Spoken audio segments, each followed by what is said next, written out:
Welcome back to Nick Lenz's Comic Corner Classics as Non-Classics. This is episode number 1027, Doubleshot number 921. Yep, I have two DC trades. First up it is Wonder Woman Volume 8, Dark Gods. This collects issues Wonder Woman Volume, I believe this is Volume 5, issues 46, 50, and the second annual for the series, or second annual for this volume. These issues, pretty much by far, are the last arc of James Robinson's run. Yep. Yeah, this was teased in the last arc of the whole Dark God stuff. Yeah, and they pop up various points of the world, and apparently everyone's going nuts. Yeah, this apparently is caused by the totality. Yeah, it's implied this is something that happened in the pages of, I think it's supposed to be Justice League was implied basically was in. Now the artwork in here is done by a bunch of different artists. So Steven Savana and Jose Jesus Moreno, with Mark Lemming, Fraser Irving, Jay Covor, Andy Owens, Amelia Lopano, Ray McCarthy, and Rick Lenardi. The cover art is done by Jenny Frusin. Yep. So we have these various dark gods affecting all over the world, and in case you're wondering what's going on with Grail, well, she's basically in prison. Basically, Robinson tied her up, basically her loose end. So something he set up in the previous arc. So let's have them fight the dark gods, and these are basically alien beings. These are aliens. Yeah, because why not? So one of them faces them with her brother, who basically came back. It's also revealed that the armor he wears allows him to use all the powers of the gods, but only one at a time. Yep, every single Greek god. Which, I'm like, that is interesting. Who knew? Really interesting power. Apparently, according to him, the armor was supposed to go to Wonder Woman, but went to him by mistake. Okay. And he spends a lot of the time talking to Steve Trevor, his sister's boyfriend, throughout most of the storyline. And Steve Trevor is basically taking over stuff with Argus until the last issue of this arc, where he's gone back to Navy and grew his beard back for some strange reason. I have no idea why in the world that Robinson did this for his last issue. In case you want about the annual, that was actually set up in one of the issues. I believe, I'm trying to remember which one it was. It was right after, let me look it up on here. It was just after issue number, let's see, it was, yeah, because it's basically a tie-in to the storyline, which, it's right after issue 47, yeah, so basically, 2-issue storyline, Wonder Woman was absent for an entire issue because of the annual. Yeah, she's taken off art by the Star Sapphire Corps. Yeah, but they're not the only characters who basically, not from the Wonder Woman comic, appear in here. We also have the Justice League and even Supergirl. Yes, Supergirl. Now, Robinson has run Supergirl before in the pages. I believe it was Superman. Yeah, when she appeared in there. So at least he has experience writing that character. Of course, Batman, obviously. But in the case of the rest of Justice League appearing here, Hawkgirl, well, this Hawkgirl, he created this one, so he has perfect experience with her. As for the rest, like Jon Stewart, I don't think he's written this character before that I could think of. No, nothing I could think of. He's never in Martian Manhunter. No, he's never in Martian Manhunter. No, he never has. Yeah, but with the exception of Batman, Hawkgirl, and Supergirl, with the exception of those three, almost everybody else he's never written before that I can think of. But having been involved in the story as for Superman is, they never exactly reveal what's going on with him. Probably because of the time this was coming out, that was when the Man of Steel miniseries was coming out. So that could explain why he's not in the storyline. Yeah. Or maybe because Robinson did not want people to think that he's hooking Superman up with Wonder Woman. That could be the reason why. Yep. But the finale of this storyline, this was really weird. Yes, where Steve Trevor has gone back to the Navy despite that he went back to the Army, grew his beard back, and he's basically off doing go over Middle Sea stuff. I have no idea why in the world he did this for. This is kind of the way that Rucka's run ended in some way. Also, at least Robinson had it where Wonder Woman and Steve Trevor actually made out in here. Rucka had an interesting way to end his last issue by having it to where Wonder Woman and Steve Trevor had sex. Something that no other writer ever depicted them ever doing, ever in the comic book. At least here, they're still a couple. And he's going off to do whatever.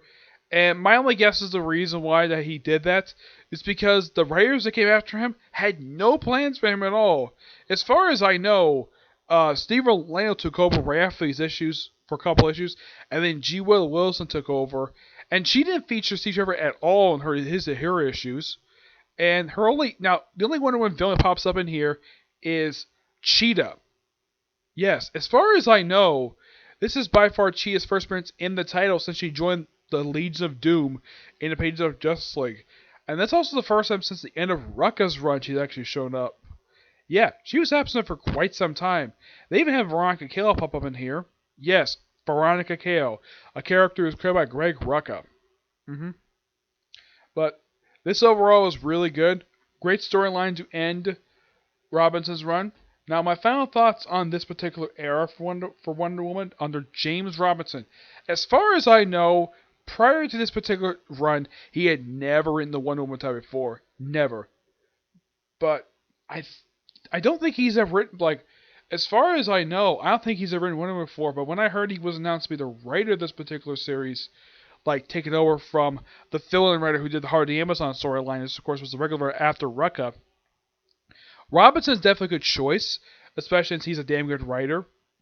So I at least trusted him to basically know what he was doing. And plus, this is probably the first really big character he's did aside from Superman and Batman. He's written both of them. My only guess is he's like, okay, you've written Batman and Superman, you've written the Justice League and the JSA, and of course Hawkman. How about Wonder Woman? You never did him before. He's like, okay, all right, Wonder Woman. And he gave an awesome 20 issue run, having the first 15 issues of the run having her deal with Darkseid. Yes, frickin' Darkseid. Yeah, that was the thing about this first majority of his run was that it was a follow-up to Darkseid War.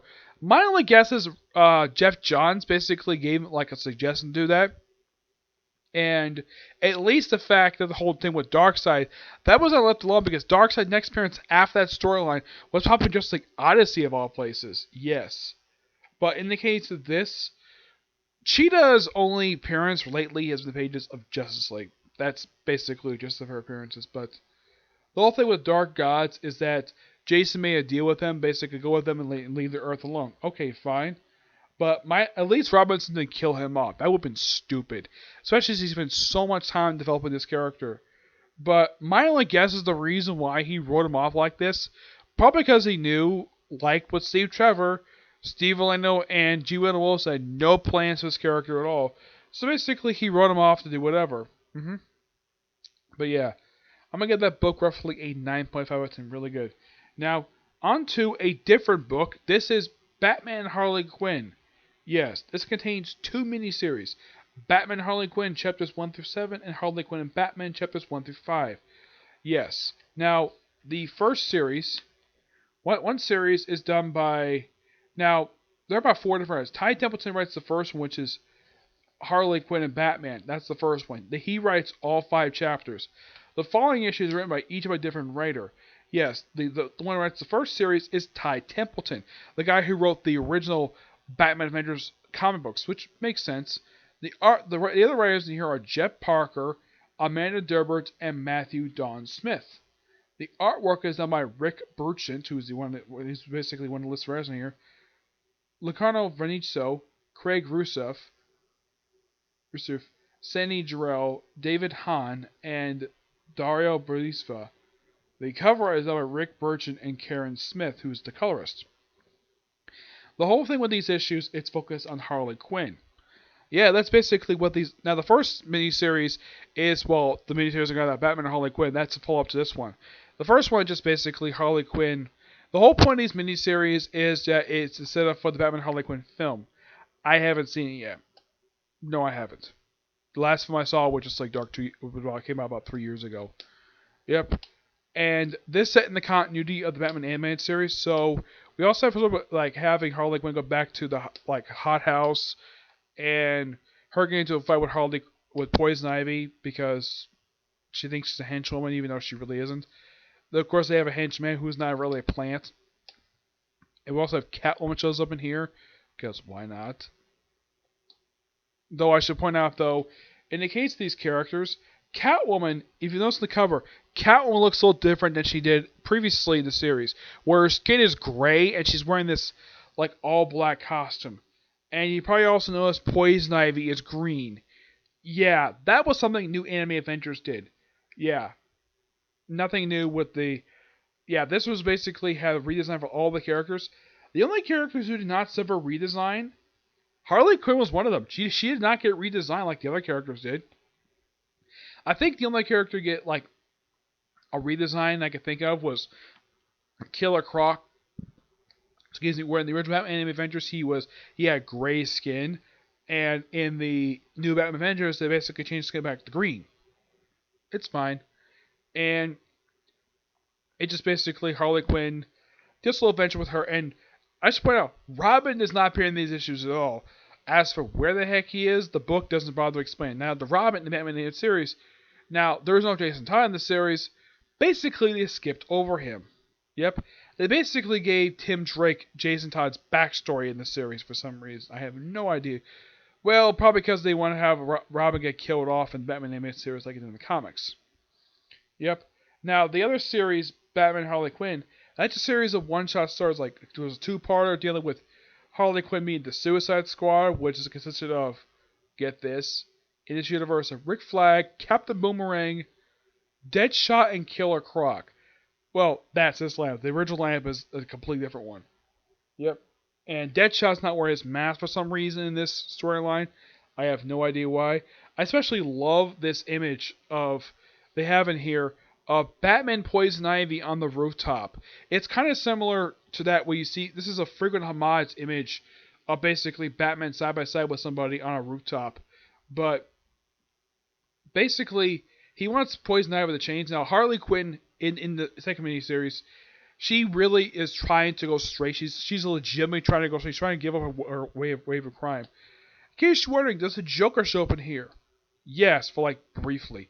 We also have Jason Woodrow. Yes, the Moronic Man shows up in here. Along with Swamp Thing. Two characters who did not appear in the new Batman Adventures, though they do appear in the Batman Harley Quinn film. I don't remember I had to look up basically who voices him, and I probably had to look it up when I get a chance to review the movie. But I know that Poison Ivy is voiced by Peyton List. Yes, that's who voices Poison Ivy. But this is basically two great miniseries that were originally digital first, and they're really good. Give this book a 9.5 out of 10. Really, really good. Alright, so that's it for this particular review. I might have time to do one more review. I don't know. It just depends exactly if I have time to do it, okay? But until I see you next review, bye.